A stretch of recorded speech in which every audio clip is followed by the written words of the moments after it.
예, 김 집사님 들어오셨네요.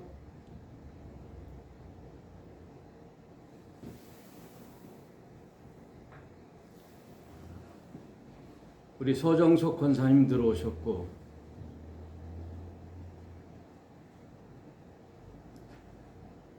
교회 갔다 오셨나 봐요. 예, 마태복음 3장 보도록 하겠습니다. 그때에 세례 요한이 이르러 유대 광야에서 전파하여 가로되 회개하라 천국이 가까이 왔느니라 하였으니 저는 선지자 이사야로 하신 말씀으로 말씀하신 자라. 이르렀으되 광야에서 외치는 자의 소리가 있어 가로되 너희는 주의 길을 예비하라 그의 첩경을 평탄케 하라 하였느니라. 여러분 성경 통독 어제 동영상을 보셨는지 모르겠지만 2장을 어제 하고 오늘 이제 3장을 하게 됐어요. 2장에는 그 구약 예언서, 구약 선지자들의 예언을 통하여 성취되신 메시아가 그 예언대로 이루려고 이제 기록된 것을 증언하는 그런 내용이 2장에 있었죠. 그래서 그리스도라 하신 분이 어디에서 태어나시느냐? 베들레헴에서 태어나신다. 베들레헴에서 태어나시고 그분은 헤롯의 죽음의 위협을 잠시 피해 애굽으로 가셔서 애굽에서 다시 오시고 또 어린 시절을 어디서 보내느냐? 나사렛이라는 동네에서 사심으로 그 그리스도가 나사렛 사람이다라는 것이 구약 예언서들의 예언이 되어 있었죠. 그것에 대한 성취. 그래서 그것을 구약의 에스겔서, 창세기, 미가서 이런 데서 이제 예언된 것을 예를 들어가면서 마태가 그런 분이 성취되심을 어떻게 알 수 있느냐? 그 예수라는 분이 베들레헴에서 태어나시고 애굽에서 잠시 사셨다가 결국 갈릴리로 왔는데 그 당시 헤롯이 왕이 죽고 그 동생이 왕을 이어받아 역시 목숨을 위협받는 그런 차에 갈릴리에서 거주하지 아니하시고 나사렛 동네로 이제 이사 갔어요. 거기서 이제 나사렛이라면은 이제 변두리예요. 말하자면 예루살렘이나 갈릴리나 이런 도시 사람들이 많이 모여 사는 것이 아니라 우리나라로 보면은 이제 강원도 같이 아주 깡촌이란 말이에요. 그런 시골에서 아무도 모르는 그런 시골에 내려가 거기서 어린 시절을 보내는데 어린 시절 약 30세까지의 기록은 성경에 기록되어 있지 않고 누가복음에만 잠깐 12살 때 예루살렘 성전에 방문하는 것을 기록한 것 외에는 성경에는 예수님의 젊은 시절 30세까지의 행적이 기록되어 있지 않다. 그것은 성경이라는 것은 뭐예요? 구속사적 섭리의 사건들을 집약해서 모아 놓았기 때문에 어린 시절을 잠깐 이렇게 탄생 기록을 기록했을 뿐 이제 공생애가 시작되는 30세 이후의 행적들과 말씀들을 기록해 놨다 이 말씀이에요. 그러니 오늘 이제 3장에 들어가면서 바로 세례자 요한이 등장하죠.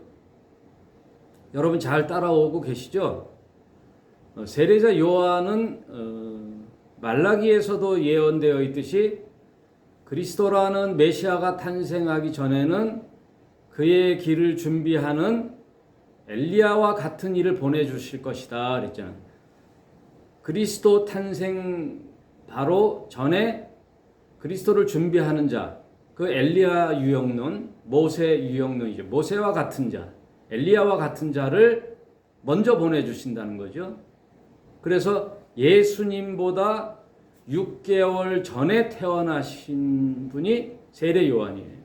그래서 잠깐 이제 공생의 시작 전에 세례 요한에 대한 인물에 대한 이야기가 3장에 나와 있어요. 그 3장 내용이 이제 세례자 요한이라는 거예요.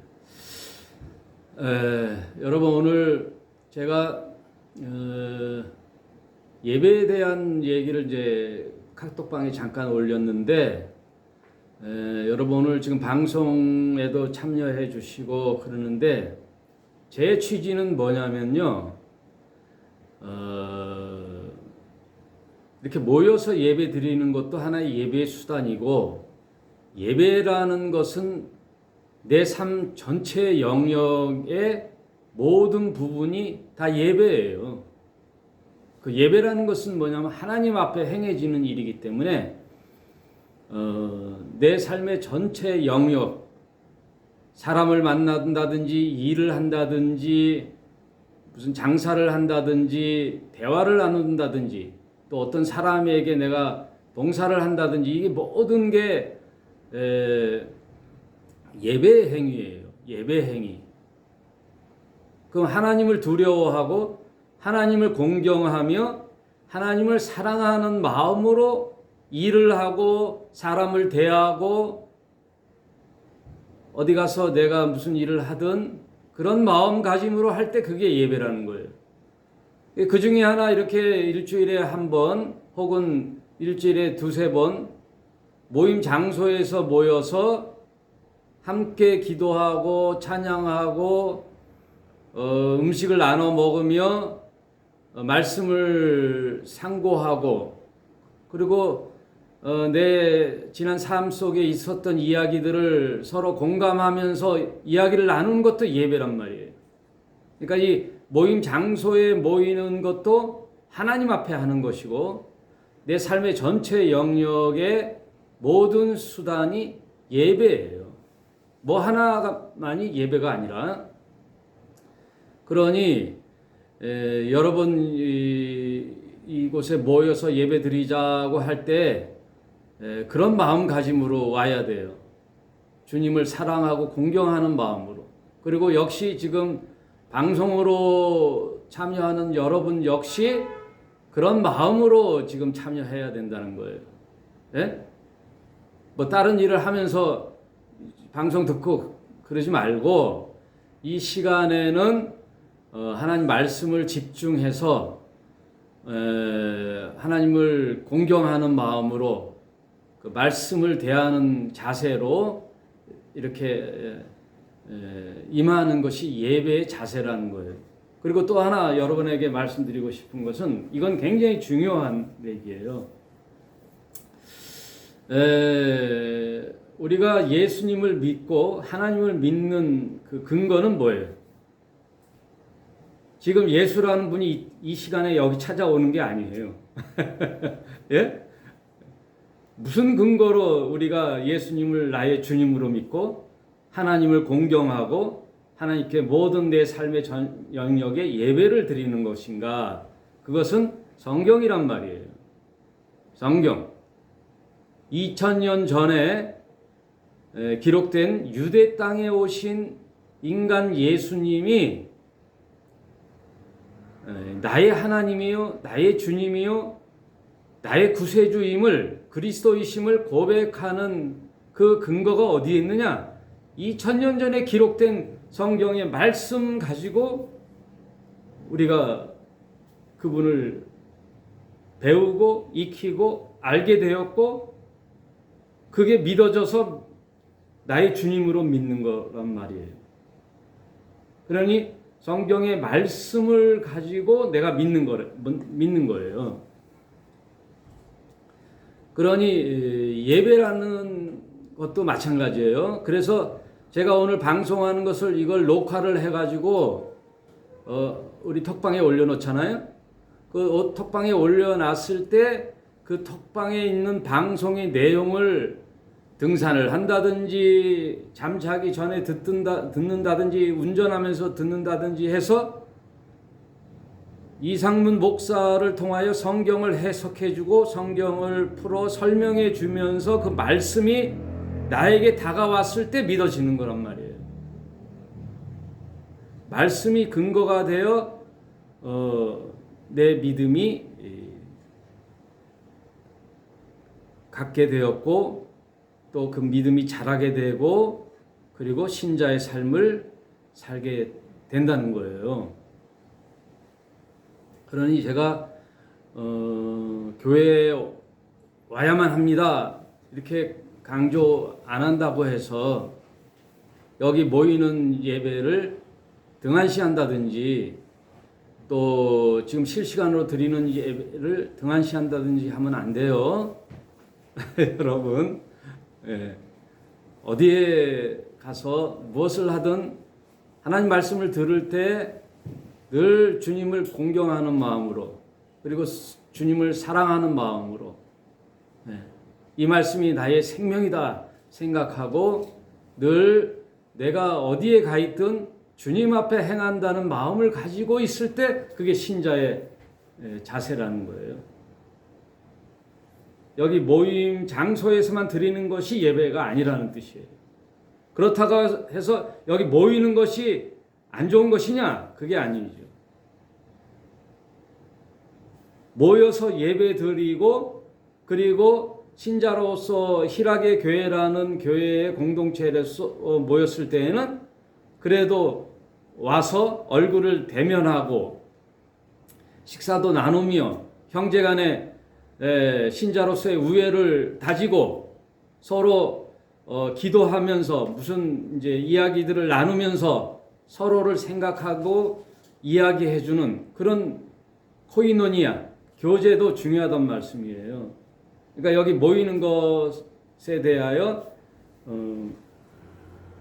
좀 마음을 가지시기 바래요. 여기에서 드리는 예배만이 예배다라는 주장은 아니지만 내가 무슨 얘기하는지 여러분 아시겠죠? 가장 중요한 것은 무엇이냐? 성경을 통하여 만난 그 사람 예수가 나의 주님이냐? 결정이 됐다면 내 삶의 전체 영역에서 늘 주님의 말씀대로 순종하며 행하겠다고 사는 삶, 그것이 믿음이라는 거예요. 아시겠죠? 아유, 제가 늘 노파심에 지금 얘기하는 거예요. 나중에 제가 주님 앞에 갔을 때, 이 목사, 너 왜 교회를 그따위로 했어? 하고 책망받으면 어떻게 하겠어요, 여러분? 일단 저는 주님의 종으로서 여러분 주님의 지체를 먹이고 또 말씀을 양육하는 책임이 있는데 과연 제가 이렇게 지금 자기 주도적 행동의 주체자는 여러분인 것을 인정해주고 참 진리가 무엇인지를 깨달아 우리 희락의 교회만큼은 종교주의에 빠지지 말자. 보통 개신교에서 너무 교회의 그 형식적인 것에 치우쳐가지고 본질인 것을 잃어버리는 그런 오늘날의 개신교를 볼 때에 참 진리로서 자유하며 본질로서의 신앙이 무엇인지를 고민하면서 늘 여태까지 왔는데 저와 여러분이 자유를 줬음에도 그 자유를 통하여 하나님 앞에 좀 더 가까이 진실된 신자의 삶을 사는 것을 등한시하고 오히려 그게 방종이 되고 방임이 되어 여러분의 신앙이 점점점 쇠퇴해진다면은 제 청지기로서 마음이 두렵습니다. 무슨 말씀하려고 하는지 아시겠죠? 예. 어린아이 유치원생이나 초등학교 아이들은 어떤 면에서 좀 강압적으로 해야 할 시기예요. 그때는. 그러나 여러분들이 이제는 신앙의 본질을 벌써 희락의 교회에서 와서 신앙생활하고 한 지가 꽤 됐다면 제가 말씀드리는 이 자기주도적 신앙에서 본질을 깨닫고 하나님을 두려워하는 마음으로 공경하고 또 내 삶 전체 영역에 신자다운 삶을 살아 세상에서 빛과 소금이 되는 삶을 살아내고 있느냐 없느냐는 늘 여러분이 점검해야 된단 말이에요. 늘 여러분이 점검하셔야 돼요. 내가 지금 신자의 삶을 살아내고 있는지 없는지를. 지금 마태복음 3장 하기 전에 지금 제가 여러분에게 드리는 말씀은 굉장히 중요한 거예요. 여러분, 언제나 우리의 신앙의 표대는 성경이고 성경에서 말씀하신 바 인자 예수, 인간 예수가 그냥 인간이 아니라 하나님이 보내신 구세주요 그리스도요 나의 주님임을 늘 상기시키고 그리고 내가 삶의 영역에서 만나는 모든 사람들이 사람에게 주님을 대하는 마음으로 대하면서 사는 것이 예배요. 목사님 그게 무슨 근거가 있어요? 양과 염소로 나눌 때 나중에 주님이 그랬잖아요. 내가 심판하러 이 땅에 올 때 미안하지만 양과 염소를 나눈다. 양과 염소를 나눈다는 말은 갈라치기를 한다는 뜻이 아니에요. 목자가 낮에는 양을 방목해요. 들판에 쭉 놓아둔단 말이에요. 그러나 목자는 늘 눈과 귀는 양들에게 가 있지요. 예, 그러면서 목장에서 자유롭게 풀을 먹다가 밤이 되면 어떻게 해요? 밤이 되면 우리로 모으면서 그 푸른 초장에 있을 때는 양과 염소들이 함께 섞여져 있단 말이에요. 그러므로 분리를 시켜요. 양과 염소를. 그래서 오른쪽에는 양, 왼쪽에는 염소를 놓는단 말이에요. 그게 마치 주님이 이 세상에 다시 오실 때 당신을 따르고 믿던 신자인 당신의 양들과 주님을 믿지 않고 불신하며 세상 따라갔던 염소와 나누는 장면, 심판이 그려져 있단 말이에요. 그럴 때 그의 근거가 뭐였느냐? 마태복음 25장에 가면 그 근거가 나와요. 네, 누구는 양이요, 누구는 염소. 그 근거가 어디 있느냐? 내가 배고팠을 때, 병들었을 때, 옥에 갇혔을 때, 너희는 나의 친구가 되었고 나를 돌아보았고 내게 먹을 것을 갖다 주었다. 언제요, 주님? 그럴 때 하신 말씀이 있어요. 여러분 잘 들어보세요. 그럴 때 여기 서 있는 작은 자 하나에게 한 것이 곧 내게 했다는 거예요. 그러니까 주님께 했다는 것은 예배의 행위거든요. 만왕의 왕이요 온 우주 만물의 창조주이신 신이신 예수 그리스도께 여러분이 어떻게 할 수 있어요? 없잖아요. 지금 눈에 보이지 않잖아요.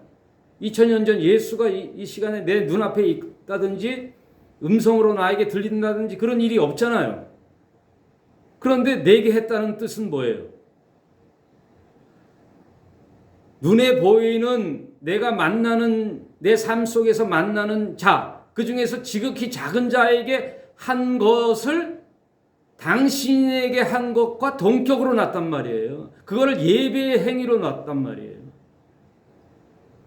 작은 자에게 어떻게 행하느냐를 판가름하는 거예요.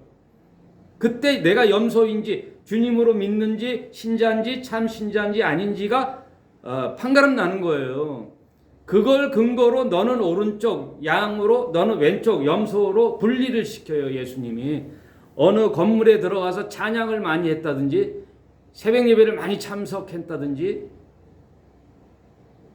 기도를 많이 했다든지 성경을 덜덜덜 외웠다든지 그게 근거가 아니라 내 삶에서 만나는 지극히 작은 자에게 너 어떤 마음으로 행하고 살았느냐, 그게 근거가 되어 양과 염소로 나눈단 말이에요. 그러니 여러분 지금 오늘 이 방송이나 실시간 이 지금 방송에서 아니면 녹화 방송에서 듣는 여러분, 언제나 성경에 있는 말씀에 예수 그리스도가 나의 주님이시여, 그리고 이제 그 후에는 내가 만나는 내 삶의 모든 영역 속에, 내 삶이란 건 뭐예요? 사람과의 만남이잖아요. 삶이란 뭐예요? 내 영역 속에 만나는 사람들, 그 사람들이 나의 예배의 대상이라는 거예요. 하나님이 예배의 대상이라는 뜻이 요한복음에 말씀했듯이 하나님이 영이신데, 영인데 어떻게 보여요? 안 보이잖아요. 저 여러분 속에 하나님 본 사람 있어요? 이 세상에 아무도 없단 말이에요. 하나님을 봤다, 그건 제가 누누이 말씀드렸죠. 구라라고. 하나님 볼 수가 없어요. 왜? 영이시기 때문에. 하나님은 육체로 만나지를 못해요. 근데 이제 감각은 할 수 있죠. 내가 영이면 하나님과 어떻게? 성령으로. 성령이 내 안에 오셔서 하나님이 나와 함께 하심을 느낄 수는 있죠. 그러나 시각적으로 눈에 보인다든지 음성이 들린다든지 이런 가능성이 없단 말이에요.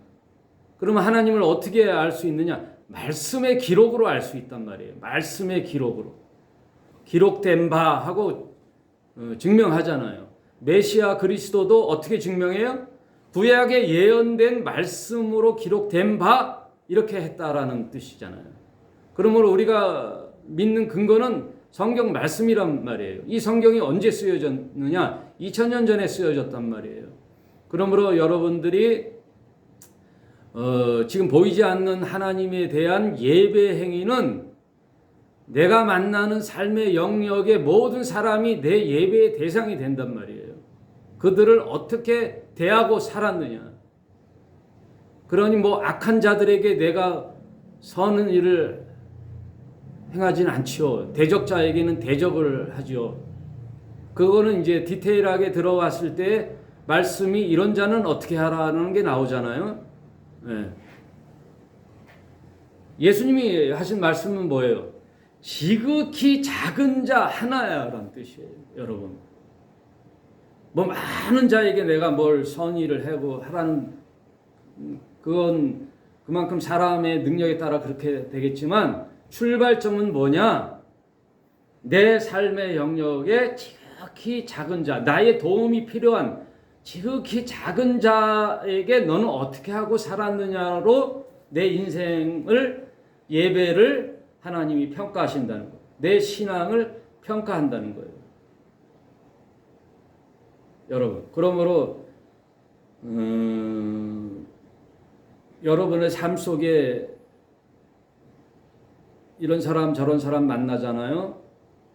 그럴 때 내 도움이 필요한 사람, 세상 삶에 지쳐 있는 사람, 외로운 사람, 괴로운 사람, 이런 사람이 나에게 오신 주님이시구나 생각하고 그를 살피고 도와주는 삶, 이걸로부터 내 신자의 삶이 시작되는 거예요.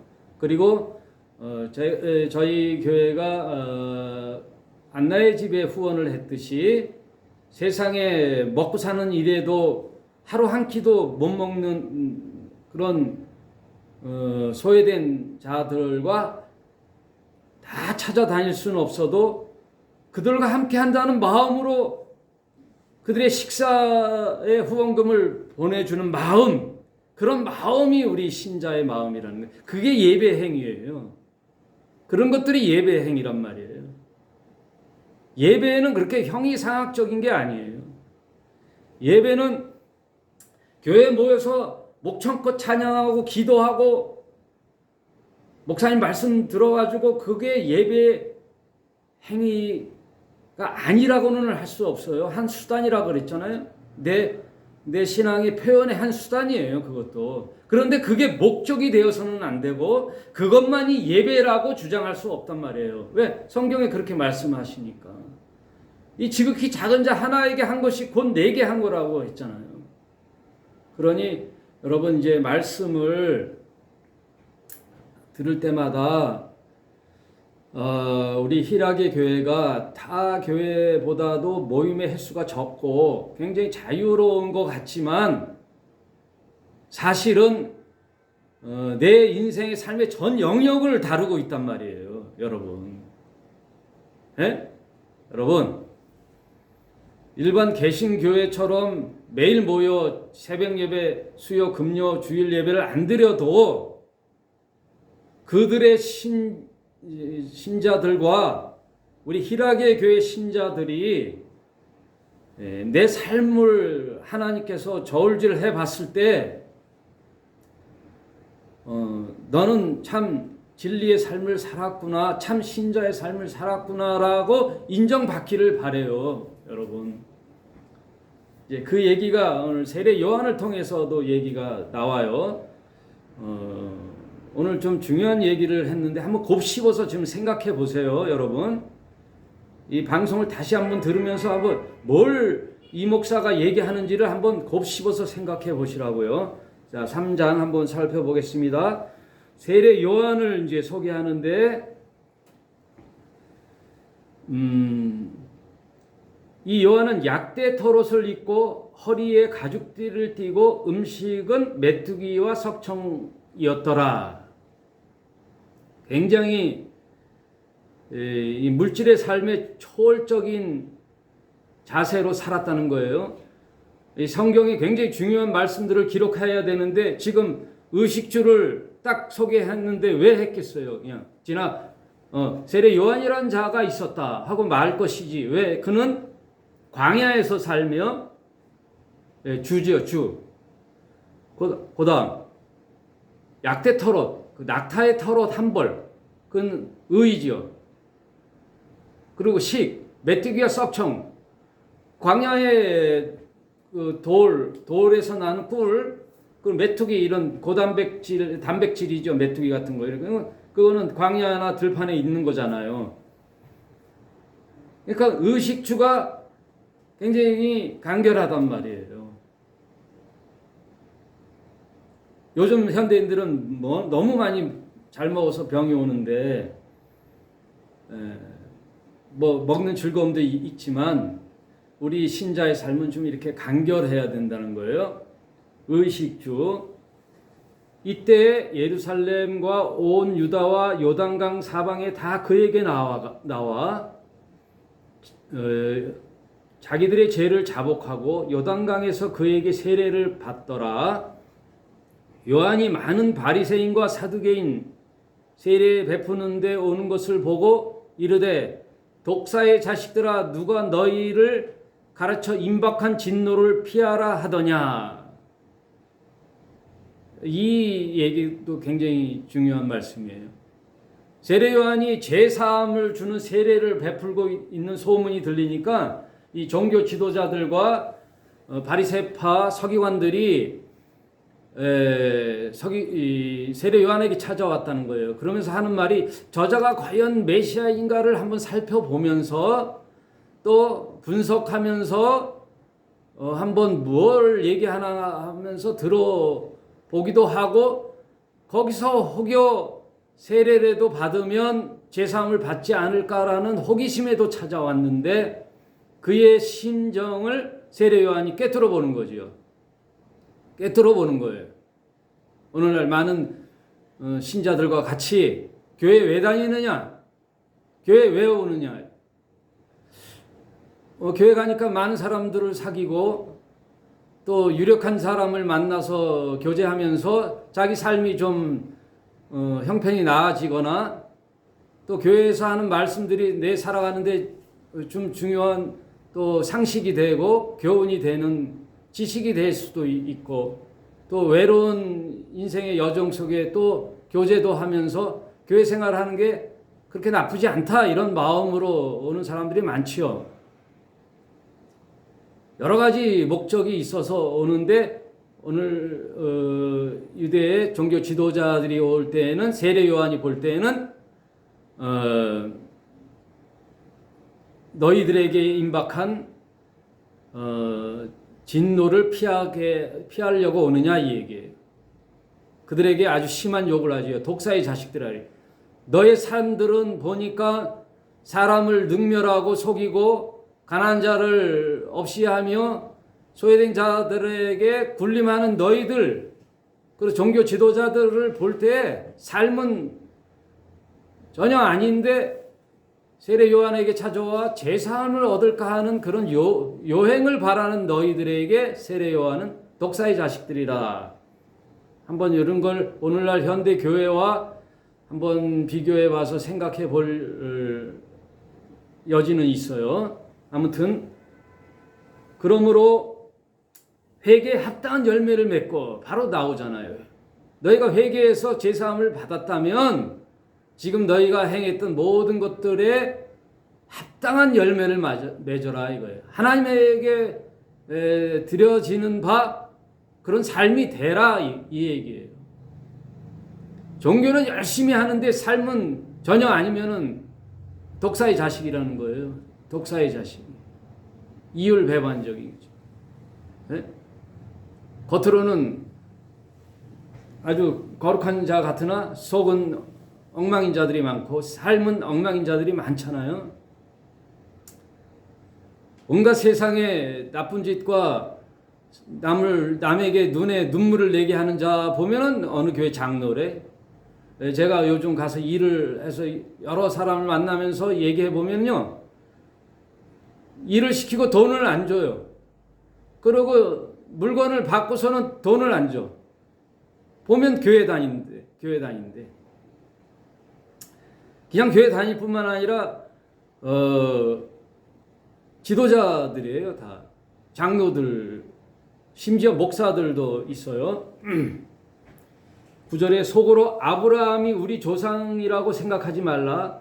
내가 너희에게 이르노니 하나님이 능히 이 돌로도 아브라함의 자손이 되게 하리라. 이 선민사상 또 혈통주의, 민족주의 이것에 그러니까 한 구절 한 구절이 지금 얘기할 게 굉장히 많은데 우리 통독을 할 때는 좀 이제 지나가면서 전에 몇 번 다뤘던 내용이에요. 무늬만 아브라함 자손이면 안 된다는 거예요. 표면적 유대인이 참 유대인이 아니라는 거죠. 이면적 유대인이 참 유대인이다. 바울이 얘기했듯이. 예? 주일날 예배 드린다고 해서 신자가 아니라 내 삶에서 아까도 얘기했듯이 모든 영역의 예배 형태가 드러나야 된다는 거예요. 이미 도끼가 나무 뿌리에 놓였으니 좋은 열매를 맺지 아니하는 나무마다 찍어 불에 던지우리라. 나는 너에게 회개케 하기 위하여 물로 세례를 주거니와 내 뒤에 오시는 이는 나보다 능력이 많으시니 나는 그의 신을 들기도 감당치 못하겠노라. 그는 성령과 불로 너희에게 세례를 주실 것이요. 손에 키를 들고 자기 타작마당에 정하게 하사 알곡을 모아 곡간에 들이시고 쭉정에는 꺼지지 않는 불에 태우시리라. 초림 예수는 구원자로 오시지만 기회를 주지요. 모든 인간들에게 기회를 주는데 언제까지 기회를 주느냐? 한없이 기회를 주는 게 아니라는 거예요. 언젠가는 내 인생 마감하는 날, 아니면 주님이 이 땅에 오시는 날에 심판자로 오신다는 거예요. 그래서 양과 염소를 나누고 마치 각 곡식을 걷어 키를 하잖아요. 키질, 여러분 키질 알죠? 젊은이들은 요즘 모르나요? 키질이라고 옛날에 벼 이삭을 나락을 했으면 키질을 해서 바람이 불면은 안에 아무것도 없는 알맹이가 없는 껍데기들은 날아가요. 바람에 날아간단 말이에요. 알곡은 키 안으로 들어온단 말이에요. 그 키질이라 그래요. 그래서 껍데기들은 모아놓는단 말이에요. 모아놓고 알곡도 모아놔서 창고에, 알곡은 곡식 창고에 들여주고, 이 껍데기들은 볏짚 이런 것들은 모아서 불을 태워요. 불질러서 없앤단 말이에요. 그게 마치 주님이 나중에 인간 이 세상을 심판할 때 알곡은 하나님 나라로 입성하게 하고, 나머지 그의 사탄과 그를 따르던 거짓 선지자들과 불신자들은 불에 던지는 지옥 형벌을 주는 그런 심판자로서 오심을 세례 요한이 증언하고 있어요. 이때 예수께서 갈릴리로서 요단강에 이르러 요한에게 세례를 받으려 하신대, 요한이 말려 가로되 내가 당신에게 세례를 받아야 할 터인데 당신이 내게로 오시나이까. 오늘 여기까지 보는데요. 다음 시간에 생각해야 할 게 이 내용이에요. 왜 굳이 예수님이 하나님의 아들이면 자기가 내가 하나님이 보내신 그리스도라고 선포를 하고 증언하면서 공생애를 시작하면 되는데, 세례자 요한에게 굳이 세례를 받으면서 머리를 들이대고 물세례를 받으면서 하실까? 그게 굉장히 중요한 거예요. 생각해 볼 여지가 있죠? 여러분, 하나님의 아들이 그냥 이 땅에 쫙 하고 나타나면 되잖아요. 성인으로 딱 나타나면 되는데, 왜 어머니의 모태에 들어가, 자궁에 들어가 10개월의 뱃속에서 모든 인간이 치르는 해산을 맛보며 어린 1살, 2살, 3살 이 어린 시절의 과정을 겪고 결국은 30세에 공생애를 시작하는가? 왜 30년의 세월을 보내면서 신의 아들은 이 땅에 오셔서 구원사역, 천국 나라 복음을 선포하는가? 궁금하시잖아요. 그와 마찬가지로 이 땅에 와서 당신이 바로 갈릴리에서 복음을 전파하면 되는데, 세례자 요한에게 가서 세례를 받음으로 그분의 공생애를 시작하는 그 모습이 이제 다음에 나와요. 그걸 이제 한번 다음 주중에도 할 수 있고 다음 주에 할 수 있는 내용이에요. 오늘 여기까지 말씀을 이제 살펴봤는데요. 여러분, 중요한 것은 여기 희락의 교회에 많은 사람이 와서 100여 명이라는 사람이 와갖고 막 찬양하고 기도하고 예배 드리는 것도 한편 아름답고 중요할 수도 있어요. 그러나 제가 그 사람의 숫자에 연연하지 않고 또 방송으로 또 한 사람 한 사람에게 성경이 뭐라고 얘기하는지를 고민해 보면서 가자는 거예요. 엉뚱한 데 가서 열심을 내면 안 된다는 거예요. 여러분, 그동안 열심히 해봤잖아요. 저도 열심히 해봤잖아요. 예배의 중요성, 주일 성수 다 중요하게 생각했는데, 오늘날의 이 시점에 이르러 성경에서 뭘 얘기하는가 한 절 한 절을 고민해 봤을 때 참 신자의 삶이 무엇인가를 늘 고민하는 거예요. 여러분 다시 한번 말씀드립니다. 내 삶의 전 영역이 예배고, 그리고 내가 만나는 사람 한 사람 한 사람이 주님임을 인식해서 마땅히 신자의 삶을 살아내는 것, 이것이 오늘 얘기하는 성경의 주요 내용들이라 것을 인식하시고 알았으면 실천하는 것이 신자의 삶이에요. 이것이 사는 길이에요. 여러분, 이게 내가 살아나는 일이에요. 세상에서 좀 뭘 잘해가지고 돈을 좀 많이 벌어서 윤택한 삶을 사는 거 뭐 나쁘지는 않아요. 그러나 이것이 중요한 나의 전 생애를 걸어 초점을 가지고 매진해야 할 일은 아니라는 거예요. 내가 올인해서 집중해서 매진해야 할 일은 뭐냐? 하나님의 자녀로서, 종으로서 내 삶을 하루하루 어떻게 살아내느냐, 이게 중요하다는 거예요. 아시겠죠?